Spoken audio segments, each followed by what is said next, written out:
But in reverse order of importance, with the least important guest of the evening being the show's old and best friend, Gary Lineker. I hope he's there. They told me he'd be on a screen. Gary, are you there? I'm here. How you doing? Fantastic. On a screen with a massive delay, not unlike they had from Apollo 11. I think every time I ask you a question, it's going to come back to me hours and hours later. Listen, the thing that I want to talk to you most about, like we spoke about it the other day, this business. I'm hoping you'll be able to explain in some way what it might be like. This football behind closed doors. June the 19th. The season starts. First thing I wondered whether you'd ever played behind closed doors. All that hooliganism in the 80s. They played some matches behind. Did that ever happen to you?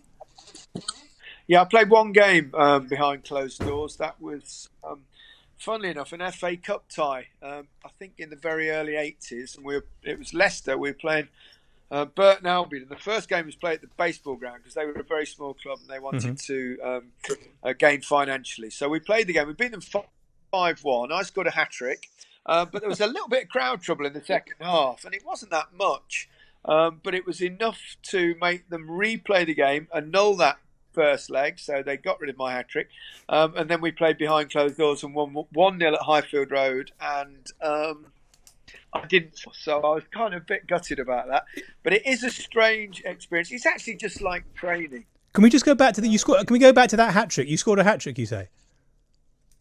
Yeah, that never counted in the end. So is that not tagged onto your goals, your tally? No, robbed. Was it a good hat-trick? I have no memory of the goals at all, but I just remember the fact that I scored a hat-trick and got it taken off me. I think it's one of my very first hat-tricks in my career, or it would have been had it counted. Just imagine the career you could have had. So what was it with no fans there then? What was it like? Yeah. It's rather like playing a training game at your own ground, which all players would have done on numerous occasions. But it's kind of eerie. It's a different experience. You don't get that adrenaline rush that you can get from the crowd, so you've got to generate it yourself. But at the same time, the matches are still important. They'll still matter, so the players will still be committed.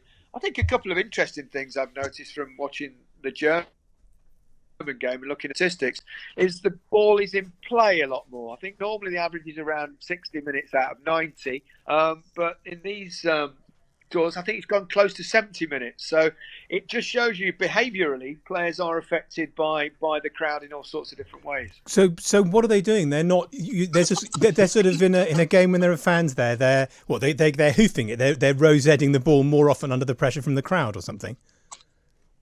No, I just think everything takes a bit longer. I just think there's reaction. There might be injuries. They might. I don't know why it is.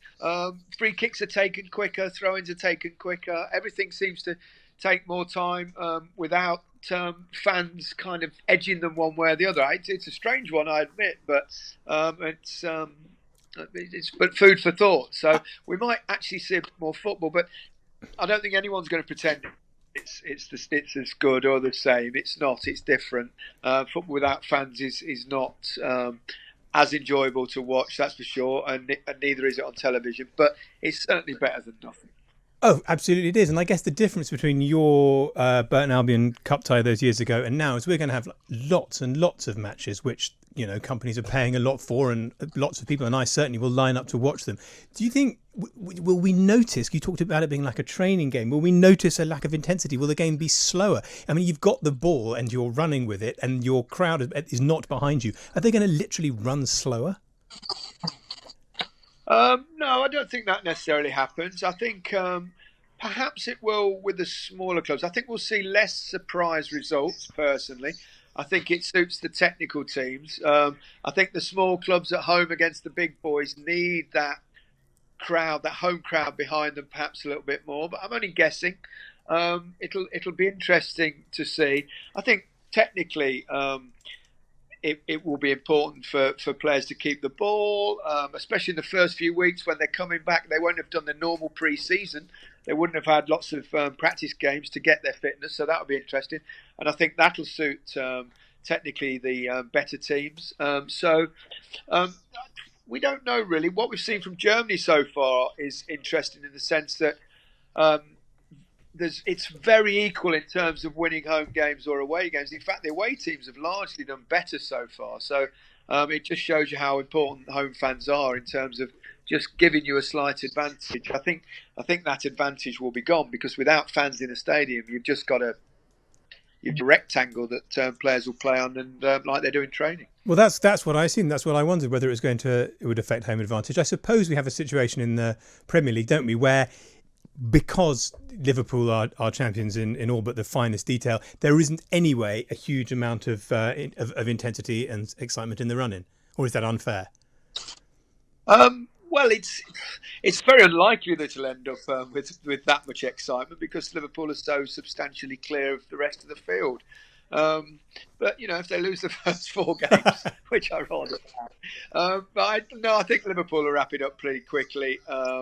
I think there'll be a lot of relief for their fans. Obviously, it won't be quite the same as living it with them in a full stadium, but I think they'll take this over it being null and voided, because that obviously would have been a dreadful disappointment for Liverpool. Whilst we know there are more important things than football going on, it still does matter. Sport does matter to a lot of people, and particularly in football. It'll fill in a hole in lots and lots of people's lives. Mine no less. I mean, it's going to be fantastic. It's there. Do you think? What about the very sort of layman's question? What about the behaviour of the players? Do you think that without a crowd, that there'll be more sporting, a little bit less intensity of rivalry? Will it be a little bit more like the old days? Will they be more sort of smiling? I mean, the only company they've got in some ways is each other. Yeah. Again, I can only really go by the German league that started a couple of weeks ago, and yes, I think there's less arguing with referees, etc., which is probably one of the reasons why there's more game time. They're just getting on with it, to be perfectly honest. The grumbles are mild. Players will have to watch the language because you can pretty much hear every word the players say. Interesting things are the sound of the boot striking the ball, which is a nice sound, and especially when it hits the back of the net, and so you get that. There are different sounds that we'll hear. But yes, players' behaviour, I think generally, they won't be going quite as bonkers when they score an important goal. The reactions will be more mellow, generally, I think. It'll be more like a kind of 1970s, 1960s football game, sort of quieter, and maybe those I haven't seen. Those 60s games where they stroll around in midfield, stroking the ball out, and they're all. Oh, it's lovely. I tell you what, given that the football is coming back, when the football wasn't here, you've been filling your time broadly with becoming the nation's favourite home cook. I've been following a lot of your recipes, as you know. I had a great success with your fried gnocchi and mozzarella with the wife. Where did that come from, and what sort of feedback are you getting? Is that where you're going when they finally give you the clip from Match of the Day? Is it going to be food? Definitely not. I'm just a keen amateur cook, but I used to post a few pictures of my cooking. I started cooking about 4 or 5 years ago, so I'm self-taught, but it's become very much a passion.